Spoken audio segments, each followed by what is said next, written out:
রাসূলুল্লাহ সাল্লাল্লাহু আলাইহি ওয়াসাল্লাম এর বয়স যখন ৪ কিংবা ৬ বছর, তখন মদিনা থেকে ফেরার পথে আবওয়াবা নামক স্থানে মা আমিনা দুনিয়া থেকে বিদায় নিয়ে যান। ৬ বছরের শিশু, মাথার উপর পিতার স্নেহ মায়া তো জন্মের আগেই বিদায় নিয়েছে। এবার জননীর মমতার কোলেও পরিসমাপ্তি ঘটল। কিন্তু যে রহমতের কোলে লালিত পালিত হবেন এ এতিম, তিনি তো এ সকল উপায় উপকরণের মুখাপেক্ষী নন। পিতামাতা হারিয়ে নবীজি সাল্লাল্লাহু আলাইহি ওয়াসাল্লাম দাদা মুত্তালিবের আশ্রয়ে লালিত পালিত হচ্ছিলেন। কিন্তু মহান আল্লাহ তাআলা দেখাতে চেয়েছিলেন এই শিশু একমাত্র রহমতের কোলেই পালিত হবেন। জাগতিক উপায় উপকরণের মূল নিয়ামক যার হাতে, তিনি নিজেই এই শিশুর জিম্মাদার। যেদিন রাসূলুল্লাহ সাল্লাল্লাহু আলাইহি ওয়াসাল্লামের বয়স ৮ বছর ২ মাস ১০ দিনে উপনীত হলো, সেদিন দাদা আব্দুল মুত্তালিবও চিরবিদায় গ্রহণ করেন। দাদার ইন্তিকালের পর আপন চাচা আবু তালিব রাসূল সাল্লাল্লাহু আলাইহি ওয়াসাল্লাম এর লালন পালনের দায়িত্বভার গ্রহণ করেন। চাচার কাছে নবীজি বড় হতে লাগলেন।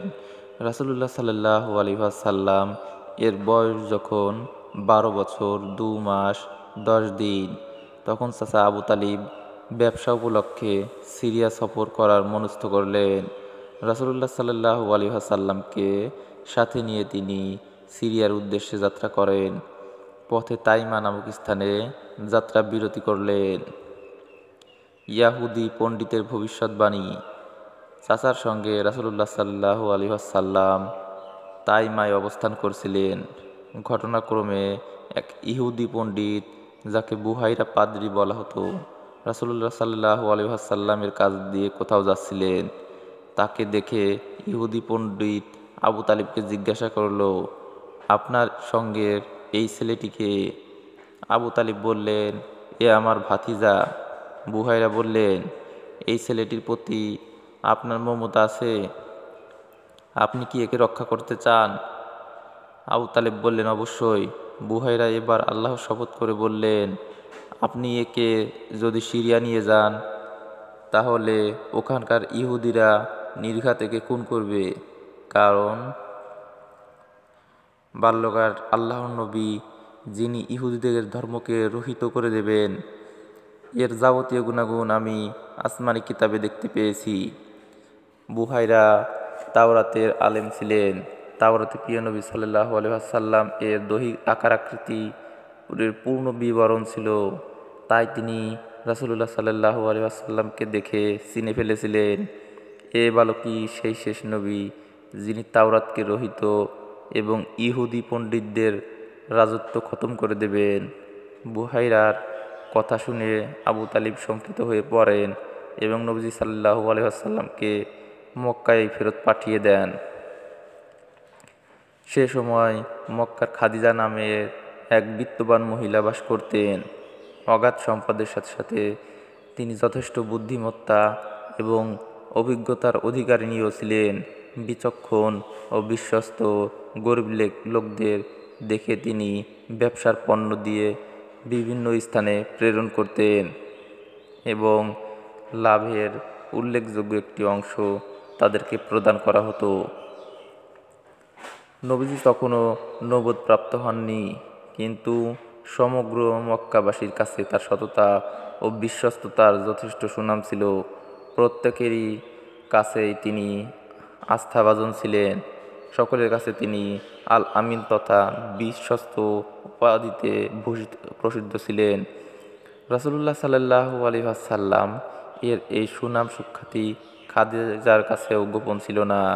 তাই তিনি তার ব্যবসার কাজ রাসূলুল্লাহ সাল্লাল্লাহু আলাইহি ওয়াসাল্লামের হাতে সোপর্দ করে রাসূল সাল্লাল্লাহু আলাইহি ওয়াসাল্লাম এর দিয়ানতদারি দ্বারা উপকৃত হওয়ার মনস্থ করলেন। তিনি রাসূলুল্লাহ সাল্লাল্লাহু আলাইহি ওয়াসাল্লাম এর নিকট প্রস্তাব পাঠালেন, আপনি যদি আমার ব্যবসা পণ্য নিয়ে সিরিয়া যেতে রাজি হন, তাহলে আপনার খেদমতের জন্য আমার একটি গোলাম দেব এবং অন্যদের তুলনায় আপনাকে লাভের অংশ বেশি দেব।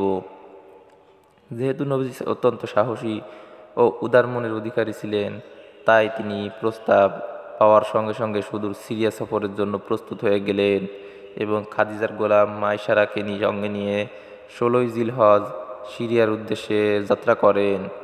সিরিয়া গিয়ে অত্যন্ত বিচক্ষণতার সাথে অধিক লাভে পণ্য বিক্রি করে সেখান থেকে অন্য মাল ক্রয় করে ফিরে আসেন।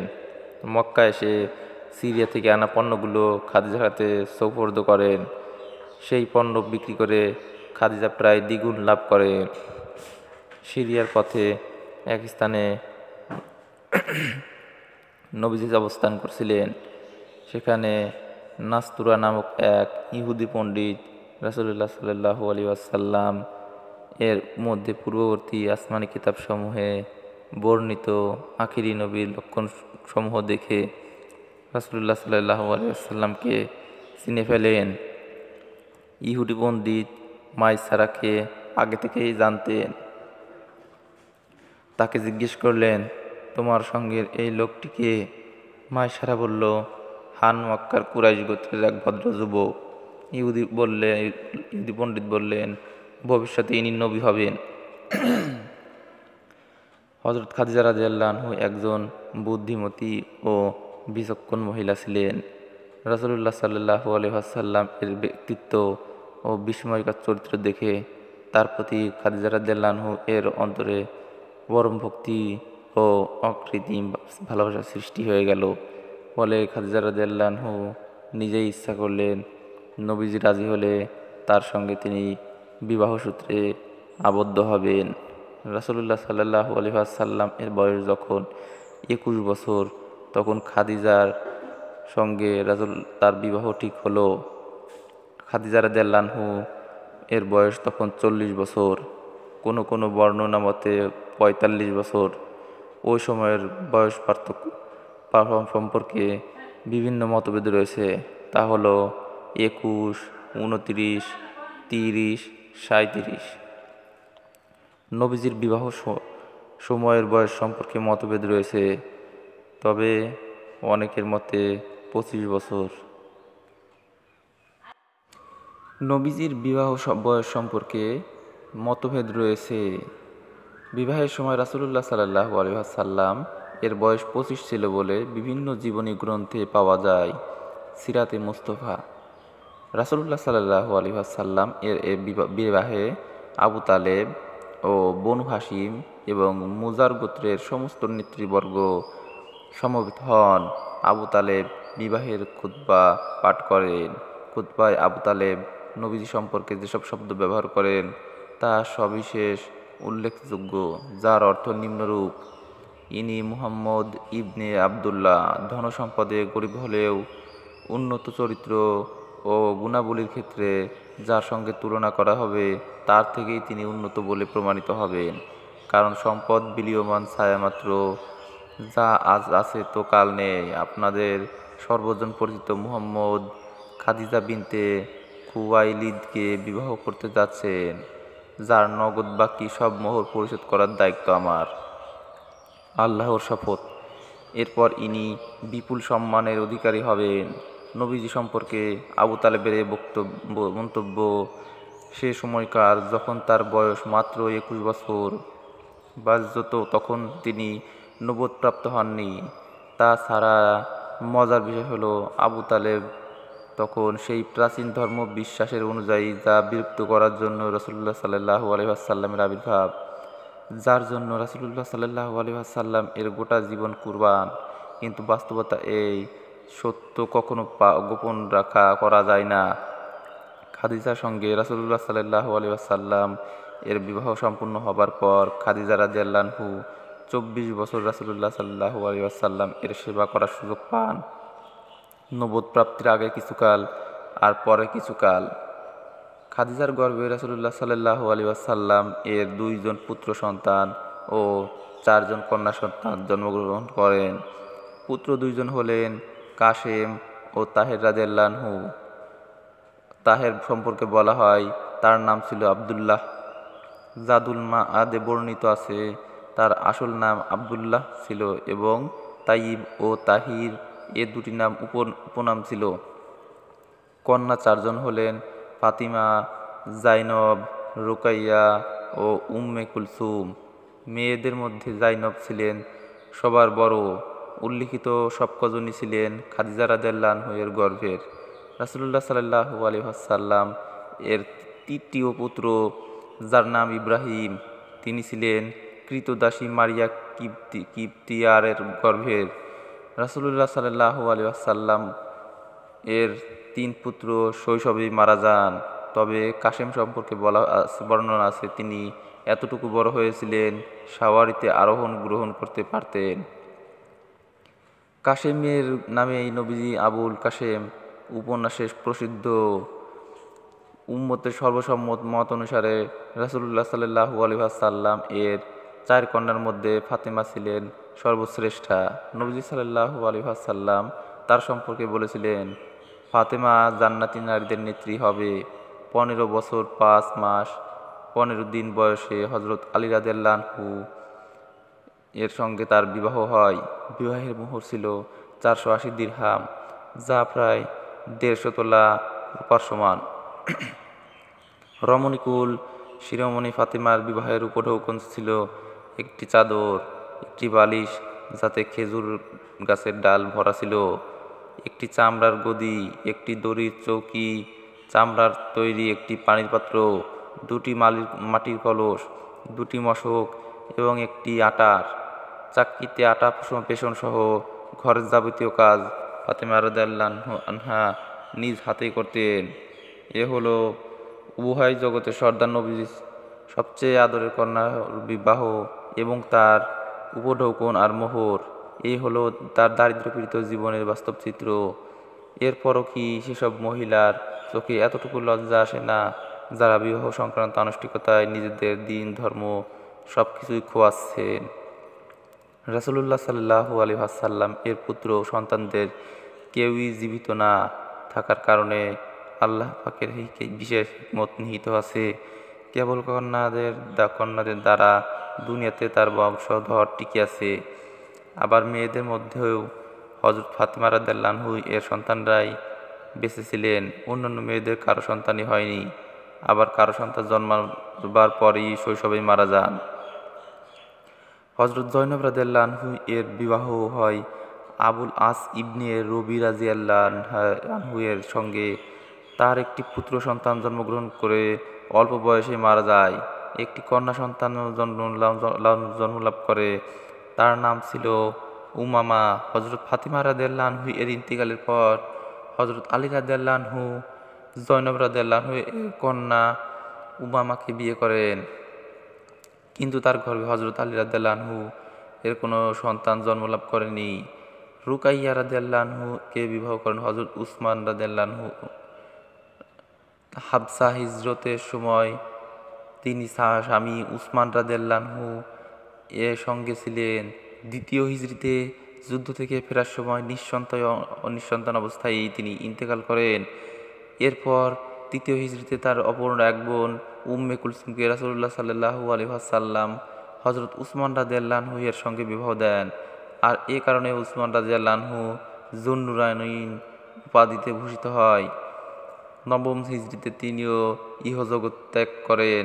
তখন নবী সাল্লাল্লাহু আলাইহি ওয়াসাল্লাম বলেছিলেন, আমার যদি আরও কোনো মেয়ে থাকতো তাহলে তাকে উসমানের সঙ্গে বিবাহ দিতাম। সিরাতের বিভিন্ন নির্ভরযোগ্য গ্রন্থে আছে, একদা হযরত রুকাইয়া রাদিয়াল্লাহু আনহা হযরত উসমান রাদিয়াল্লাহু আনহু এর প্রতি অসন্তুষ্ট হয়ে রাসূলুল্লাহ সাল্লাল্লাহু আলাইহি ওয়াসাল্লামের নিকট নালিশ করতে আসেন। নবীজি সাল্লাল্লাহু আলাইহি ওয়াসাল্লাম তাকে বললেন, স্ত্রী স্বামীর নামে অভিযোগ করবে, এটি আমি পছন্দ করি না। উঠো, ঘরে যাও। এই হলো মেয়েদের জন্য শিক্ষা, যা তাদের দুনিয়া ও আখিরাতে দুই ঠিক করে দিতে পারে। খাদিজা রাদিয়াল্লাহু আনহা এর জীবদ্দশায় রাসূলুল্লাহ সাল্লাল্লাহু আলাইহি ওয়াসাল্লাম অন্য কোনো বিবাহ করেননি। হিজরতের 3 বছর আগে হযরত খাদিজা রাদিয়াল্লাহু আনহা ইন্তেকাল করেন এবং রাসূলুল্লাহ সাল্লাল্লাহু আলাইহি ওয়াসাল্লাম এর বয়স 49 বছরে উপনীত হয়। তখন আরও কয়েকজন মহিলা তার সঙ্গে বিবাহ বন্ধনে আবদ্ধ হন। তারা হলেন হযরত সাউদা বিনতে জামআ রাদিয়াল্লাহু আনহা, হযরত আয়েশা রাদিয়াল্লাহু আনহা, হযরত হাফসা রাদিয়াল্লাহু আনহা, হযরত জয়নব বিনতে খোজাইমা রাদিয়াল্লাহু আনহা, হজরত উম্মে সালামা রাদিয়াল্লাহু আনহা, হজরত জয়নব বিনতে জাহাশ রাদিয়াল্লাহু আনহা, হজরত জুয়াইরিশা রিয়া রাদিয়াল্লাহু আনহা, হজরত উম্মে হাবিবা রাদিয়াল্লাহু আনহা, হজরত সাফিয়া রাদিয়াল্লাহু আনহা, হজরত মাইমুনা রাদিয়াল্লাহু আনহা, হজরত খাদিজা রাদিয়াল্লাহু আনহা সহ মোট 11 জন মহিলা রাসূলুল্লাহ সাল্লাল্লাহু আলাইহি ওয়াসাল্লাম এর স্ত্রী হওয়ার সৌভাগ্য অর্জন করেছিলেন। এর মধ্যে দুজন রাসূলুল্লাহ সাল্লাল্লাহু আলাইহি ওয়াসাল্লাম এর জীবদ্দশায় মারা যান। বাকি 9 জন রাসূলুল্লাহ সাল্লাল্লাহু আলাইহি ওয়াসাল্লাম এর ওফাতের সময়ও জীবিত ছিলেন। সর্বসম্মত সিদ্ধান্ত মোতাবেক এই বহু বিবাহ কেবল নবীজির বৈশিষ্ট্য ছিল। উম্মতের জন্য একত্রে 4 জনের বেশি স্ত্রী রাখা বৈধ নয়। নবীজির জন্য 4 এর অধিক স্ত্রী গ্রহণ করার বৈধতা তাৎপর্যে পরে আলোচিত হবে। প্রথমে তিনি সাকরান ইবনে আমরের স্ত্রী ছিলেন।